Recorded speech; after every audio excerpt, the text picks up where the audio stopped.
career transition. Um, this started actually medyo matagal na back in early or late January to early Feb. And syempre, nakakakwentuhan ko si Gab or she would give me advice about it. Pero she was never pushy. She just really tried her very best to support me and guide me with whatever decision I would want to make for my career and my life and my future. So sobrang grabe lang yung suporta niya at ramdam na ramdam ko yun during the months of meetings, discussing how to go about with the transfer, and then eventually leading to the actual decision. She was very happy. We were both happy, and I'm super thankful for her guidance. She was just really there to to support me in whatever, and she's always been like that with everything that I do. Lahat ng mga career moves ko, lahat ng mga ginagawa ko, sobrang supportive niya. When you were weighing on things, ano yung pinaka-glaring factor talaga na to the things that I love doing: acting, singing, photography, videography. And she would always tell me about how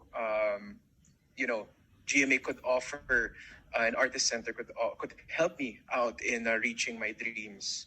So isa yun, of course, sa mga malalaking factor that I had a lot of time to ponder on. And she's right. I'm super excited. Lalo na when I got to meet Artist Center na I told them about my passions, what I really love doing, and what I want to do in the future. Sobrang gets na nila ako. Even before we met, kilala na nila akong, gets na nila kung ano yung gusto kong gawin, gets nila kung ano yung career path ko, and we were on the same page right off the bat. And they really, initial meetings pa lang, wala pang kahit anong commitments. Yung meetings namin, sobrang kwentuhan lang, sobrang light. Tapos they would just really ask me kung, what are your dreams? So what do you want to be? What do you want to, in the next, 5-10 years, ano yung career path mo? And ako kasi personally, di ba, most of you know naman na I'm really currently focused on acting and, reaching my full potential when pagdating sa pag-artist. So GMA and the Artist Center, they were all aboard on that dream of mine, and I'm super happy. Okay. Speaking of your passion, kasi di ba one of your passion is being a content creator as well, which you have been very busy with, especially during these times. Yung question ko is, how critical are you with regards to your work as a content creator, and how does it translate as an actor naman? As a content creator, really, it's quite different in terms of acting, pero yung lalo na nitong quarantine period where Gabby and I really had to be active in terms of na natutunan ko while acting. So it works hand in hand. And speaking of collaboration with Gabby, how do you deal when there's a clash of ideas? Meron kami parating pagka-brainstorming sesh. Hindi kami magjowa. Kung hindi maganda yung idea mo, babarilin. Parang kami parang kaming ahensya tsaka kliyente, parang ganun yung dating namin. Oh. Very different. Si Gabby sobrang creative nun. Ang dami niyang creative ideas. And right now, we don't wanna preempt it, pero we have so much plans for our YouTube na talagang nilaanan talaga ng oras ng a lot of work in terms of the creative process. So, super proud ako for Gabby doon. And kami pag nag-brainstorm kami, minsan nagka-clash nga. Pagkalimbawa, hindi, yung idea na hindi yan mag-work dahil pandemic or whatever, or hindi yan insensitive yan, o hindi to maganda, hindi tayo yan, hindi yan yung natin. So very I think dahil din sobrang kami sa industriya, medyo gets namin yung creative process of coming up or producing an actual series. So masaya siya. Masaya siya. Even though nagka-clash kami, we learn a lot from each other. Okay, and last question from me, Khalil. What's the best thing that happened between you and Gabby since being together or having known together since 2017? I think for the both of us, and I think ito din yung isasagot niya because we've been very vocal about it naman. Pero we both feel very yung pakiramdam kasi being with the right person, you would know it. And that's what I've experienced in the 3 years of our relationship. Kasi in all ways, nag-grow kami. Even though hindi namin pinilit at all, hindi namin pinilit na kailangan mag-grow tayo personally, spiritually, mentally, physically. Hindi kusa siya nangyari naturally, we're drawn to helping each other grow. It's the foundation of our relationship is really sobrang tibay. Yung trust namin sa isa't isa is super strong that you wouldn't need to exert any effort to pull each other up.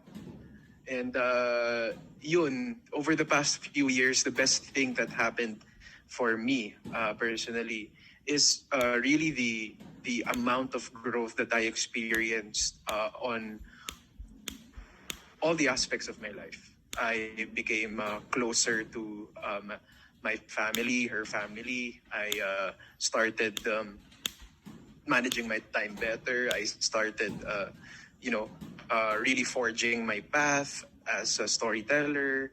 I started taking care of myself physically, also mentally. Started taking care of my mental wellness as well. So grabe yung changes, pero all for the better of our lives and our relationship.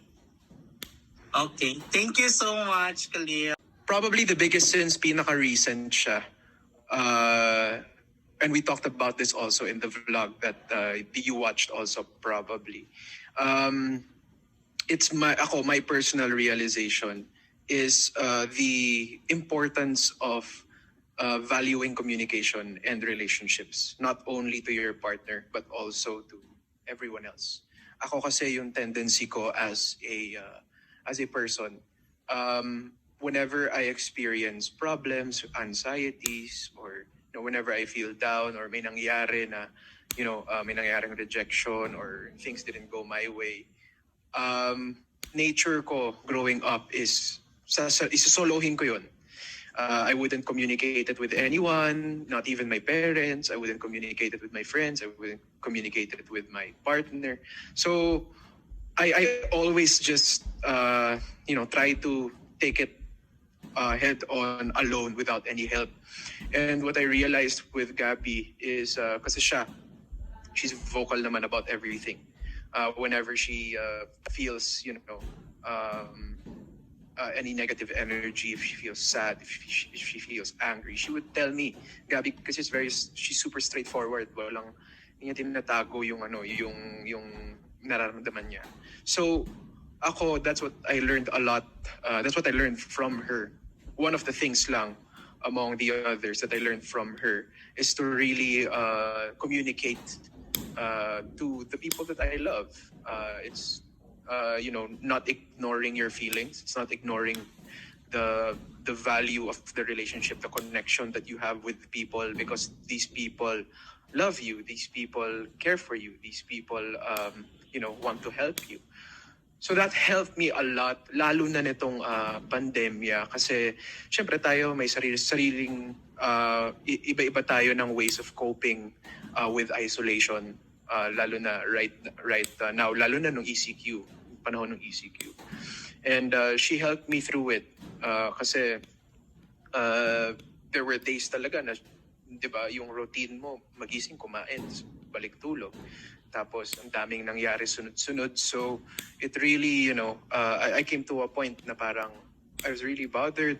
The anxieties got the better of me. And she was there. She was always there. But I never really realized it, di ba? Kasi nga, I'm too focused on, hindi, kaya ko na to alone. Pero she would always remind me that there are a lot of people who love you, a lot of people who would want to help you, and that's life. You know, life is all about connection. It's about everyone is connected. So life is about connecting to people, communicating, and helping each other. Gusto namin yun gawin at least twice a month. Live kasi yun actually yung 1 plus hour na live stream that we posted na rin online. Pero yeah, that's something that we love to do kasi ang ganda nung connection namin with the viewers. We get to talk to them, we get to actually communicate with them firsthand, and we get to share our insights, share what we think of several things. So eventually, ang dami nga nagsasabi na pwede kayong mag-podcast, pwede kayong mag-start kayo ng podcast kasi ang insightful nung mga sinasabi namin. So that's one thing that we want to explore in the future. Pero syempre, we started doing that August, September. So for October, medyo hindi kami nakapost kasi I was prepping for the launch dito sa Kapuso Network. So siguro we could go back soon. And then we have a series coming out hopefully by the end of November that we're gonna shoot pa lang na we're super excited also to do. Pero more on the channel ni Gabby to or sa channel mo na din? Di ba kasi parang... Both actually. Yeah, separate. So yung ginawa namin, sa channel ni Gabby, more on lifestyle, mas the things that she loves doing, mga videos about our relationship, giving relationship advice, or also the live streams about what we go through as a couple. Mas sa kanya yon. And then sa channel ko naman, everything creative. We both love doing creative stuff. So yung Zoom quarantine photo shoot namin dun namin nilagay. So mas creative yung channel ko. Maybe in the future mas merong mga tutorials. We're planning kasi si Gabby and I na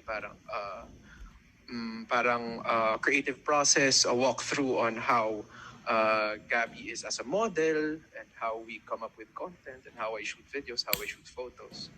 Yeah. Paano yung naging process nung pag-transfer? Okay. Things actually started early this year. I'm trying to recall. Okay. So they got in touch with me. It was a simple inquiry pa lang. So they were asking me if I have any interest in transferring to Artist Center, and they were asking if I would like to set up a meeting. So this was January, February, pero at that time I was quite busy. I had a lot on my plate. So sabi ko, maybe in the future, I'll let you guys know kung I could spend some time pondering. I would have to spend some time pondering and thinking about it first because it's a big decision if ever. So yun lang, pagdating nung March, naabutan nung lockdown. So I communicated it to them na I want to sit down with them to meet because sakto yung panahon nung end of Feb to early March na expired na rin ako sa previous management ko. So I have an option of moving. So yun yung naging position ko. Where will I go? So initially I just really wanted to weigh my options. Gusto kong makita kung what's in store for me sa GMA and if I should make this big career decision and life decision. But then inabutan nga ng pandemic and then everything froze. Lahat naman tayo, yung buong mundo tumigil. So na-delay. Then we started meeting again, I think around June or July, between those months. So medyo ang tagal na nung delay. And then I had a lot of time to think about it during the pandemic. While of course supporting all my colleagues, lahat ng mga nakasama ko sa previous network ko, I supported them throughout the whole months of crisis with the group. So todo support ako sa kanila while of course thinking about my career as well in the future. Then dumating sa July, August, months na, I met with them for the first time, si GMA Artist Center. Then dun na, eventually, dun na natuloy. I met with them a couple of times, discussed, kwentuhan lang talaga, very very casual. We discussed about my dreams as an artist, and then eventually I had to talk to my family. I had to get their insights as well. Then we decided to make the big decision around September, I think. Yeah, I think September. Tapos Khalil, So far, ang nakalatag pa lang so far is appearances on AOS All Out Sundays. And hopefully, sana matuloy an episode sa Magpakailanman. So those two pa lang yung nakalatag. Pero yes, of course, nung diniscuss ko sa kanila yung mga pangarap ko bilang isang aktor at musikero, as an actor, sabi ko, acting is my main passion right now as of the moment. I want to focus on acting. Ang dami kong gustong matutunan pa bilang aktor. I love doing the art. I love the craft mismo of acting. So that's what I want to keep doing for years and years to come. And they knew that automatically, and they knew kasi syempre yung mga nagawa ko na before in the past. So yun,